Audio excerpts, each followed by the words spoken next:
Hello everyone, my name is Christian. Welcome back to Tekpon. Today, our guest is Sebastian, the paid acquisition specialist at Drip. Hello, Hello, Christian. How are you? I'm doing fantastic. It's very nice to meet you. Please tell us Yeah, what is Drip. yeah. So, and nice to meet you as well. So Drip is what you can say right now is an email marketing platform. Maybe moving more towards a marketing automation platform for e-commerce businesses. So we have the whole email automation part, but we also do the pop-ups and stuff like that. So I would say we are more like a marketing automation platform right now for e-commerce businesses. What are our best features? Um, well, our best features, I think most of the email marketing platforms in the space in the industry have a lot of the same features, so I won't like point out some specific features because I think we cover most of them, all of them for the e-commerce businesses. But I would say that our pop-up may be the best in the industry. Drip acquired Sleeknote, and Sleeknote may also be, if not the leading, then one of the leading pop-up tools in the world, especially also for e-commerce businesses. So I think, especially on that part, we are in front of the industry, or actually in the lead of the industry there. So yeah. What is the pricing for Drip? So it starts at $39, and then it just continues up based on your email list size. So I can't like say the exact pricing, but I can say it starts at 39. Yeah. It's perfect. It's perfect. And what are the most used integrations that you've seen with Drip? Yeah, I mean, our great integration with Shopify, I think will be our best integration. And then Yeah. we have lots of different integrations, but I would say Shopify may be our best. Also, since we are e-commerce focused, that would be right to have a good integration to Shopify, of course. Yeah. Absolutely. What other use cases does the product have? One more time, can you explain that a Uh, bit more? sure. Who exactly can use your product in the e-commerce space? I would say it's so user friendly that most of the marketeers in the e-commerce business can actually use our platform and software, though it's best for email marketeers, but since it's so user friendly, it's easy to understand, and that's also one of our big advantages is our user friendly platform. And since it's so user friendly, I think a lot of marketeers in the e-commerce space can actually use it. Yeah. Hmm. And how do you differentiate in such a competitive space? Yeah, I mean, it is tough to differentiate yourself in such a tough Yeah. industry, as you just said there, Christian. I think one of our ways to differentiate ourselves is mainly the way we look at customers for the e-commerce businesses. So instead of just looking at transactions, we are looking more at customers as people instead of just transactions, and how you treat people as they are, and so on. So it's also something you'll see more coming from us, but we're trying to differentiate ourselves based on the way we look at the e-commerce businesses customers. So we look at them as humans instead of just transactions. Okay, that's a very good mentality. And when did you join Drip? I joined Drip in the middle of May 2022, so approximately a year from now.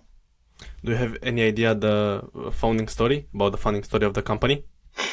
No, I can't. It's not that I don't want to say much about it, but I think there's been some different things involved with that, so I don't have the full story to Yeah, it's explain. I okay. would love to, though. Yeah.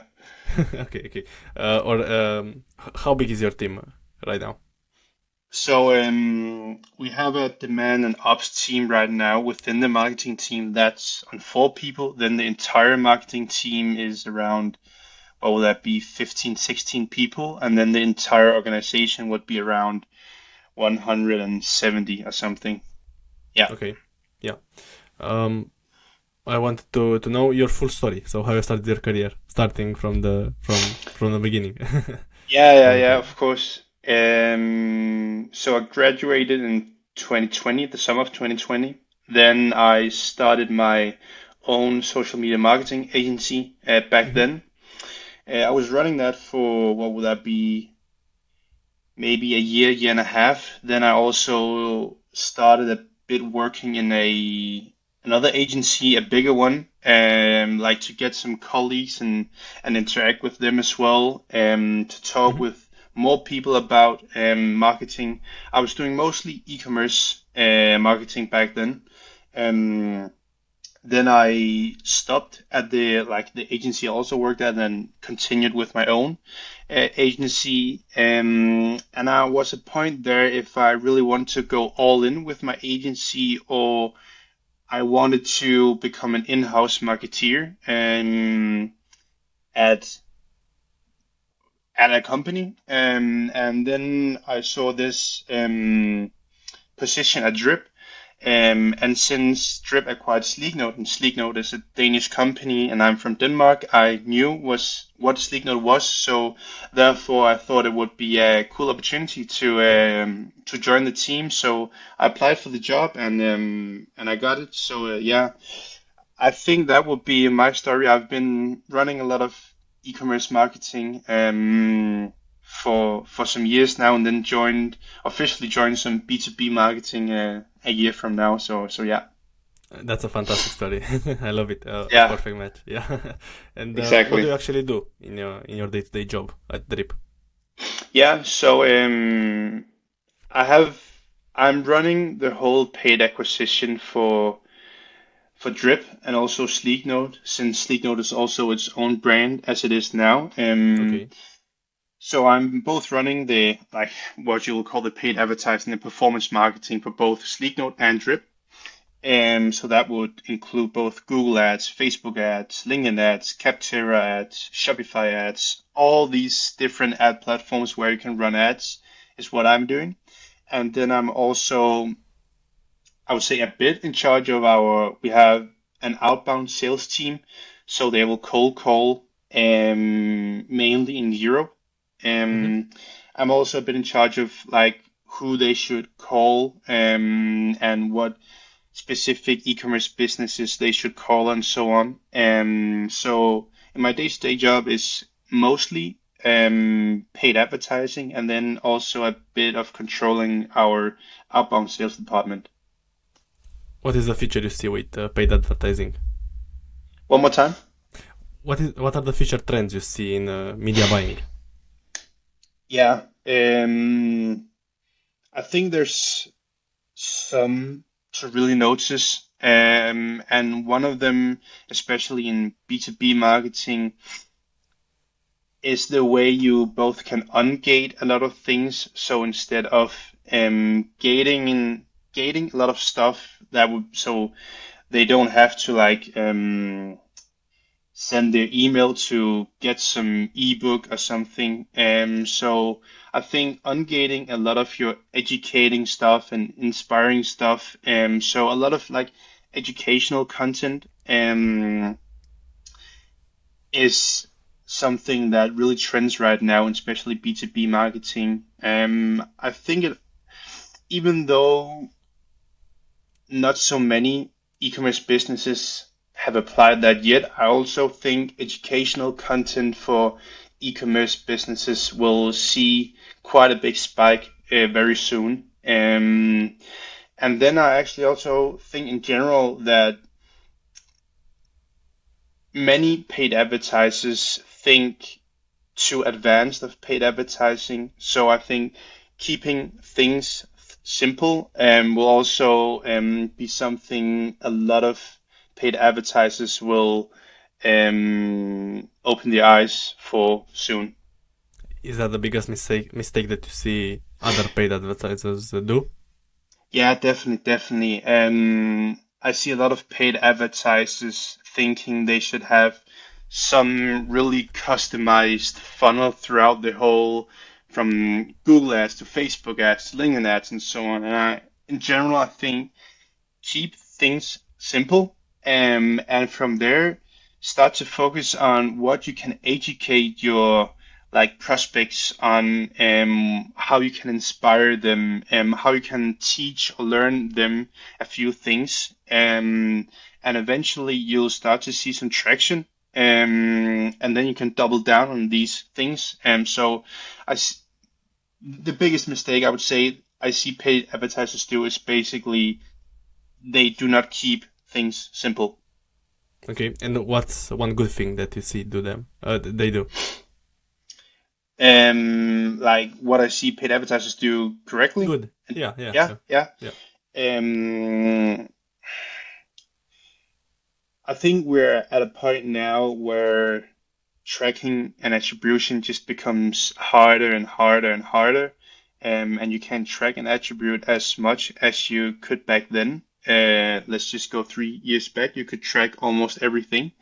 And the best advertisers right now focus on overall business goals instead of just focusing on how how much can I increase our CTR through a Facebook ad. And it's also something we focus on a lot in Drip. How can we, through our paid advertising, focus on overall business goals? So instead of just looking at Facebook ads in one silo and looking at Google ads in one silo, everything contributes to the overall business goal. So instead of just looking in silos, I think the best advertisers look more holistic in general on the business and how the paid advertising affects the and impacts the overall business goals. Okay. What's your best piece of advice for somebody that just finished college and is looking to start learning paid advertising? Yeah, I think there's some different things you can do. You can learn a lot on the internet. Just go on YouTube, and I'm not kidding. You can literally just go on YouTube, Google, or search how to do Facebook ads, and you'll get some good fundamentals on how to do it. Yeah. And I mean, the best way for me have always been test, then learn, and then implement the learnings. And of course, you'll have something to test on before you can do that. So at a starting point, I would say just go on YouTube and start to get some ideas of what paid advertising actually is, and then start from there. And then you can always apply for some intern jobs or some jobs where you're really starting out as a rookie in some agencies. So go on YouTube, maybe also on LinkedIn, Google. I think since the internet is so big now, you can learn almost everything there. Absolutely. What's your favorite SaaS product apart from Drip? One more time. What's your favorite SaaS product apart from Drip? My favorite SaaS product, what would that be? I love Loom. I think Loom really does a good job in terms of removing unnecessary meetings. So you can just, yeah, make a quick Loom and then shoot it over to who should receive it, and then you just removed a meeting from the calendar. So I think right now, I really like Loom. Also Notion. I use Notion for almost everything. I learned that from my colleague Sam and Christian. They introduced me to Notion, and since then I haven't looked back. So Notion might be my top pick, and then Loom right after. Thank you so much for sharing. Um, I don't know. Please tell us more about media buying and what you're teaching on social media. I see you post a lot and you're educating a lot of people. Why should Yeah. people follow you? I think people should follow me if they really want an honest view on media buying and what trends right now. I really try to give my perspective and my learnings to people out there on LinkedIn, because I think a lot of people just post generic stuff, and I really want to be more authentic. And I also think if you want to differentiate yourself in terms of posting on LinkedIn and stuff like that, I think being authentic is the way to go. So I really try to be authentic in my way of explaining my tests and A/B tests and so on. So when it comes to media buying, there's a lot of stuff you can do out there, but as I said earlier on, keep things simple. Test what you want to test, learn from that, and implement your learnings. Yeah. Okay. Is there anything else that you want to mention on today's podcast? Um, yeah, maybe. Because a lot of advertisers out there may think they are doing something wrong all the time in their paid ad setups, and they always think, okay, how is this company doing their paid advertising? How is this company doing their paid advertising? And from my experience, there isn't a big difference between the different ad setups from company to company. It's just a matter of your creatives and your images, videos, etc. So don't think too much of the paid ad setup. Do what you do best, and just again test, learn, and implement. Do you think that creatives matter more than the technical side? The Yeah. Yeah, I think the creative side matters way more than the technical aspect of running ads. I know, of course, you'll have to know the fundamentals of setting up an ad account on Google and Facebook and so on, and of course, also the tracking and attribution is quite important. But I think the creative side has become more important than just the technical aspect of running ads. Yeah. Yeah. Thank you so much for joining. Your insights are super valuable, and I'm grateful for you having being here. Yeah, of course. It was my pleasure to join Christian. Yeah, my pleasure.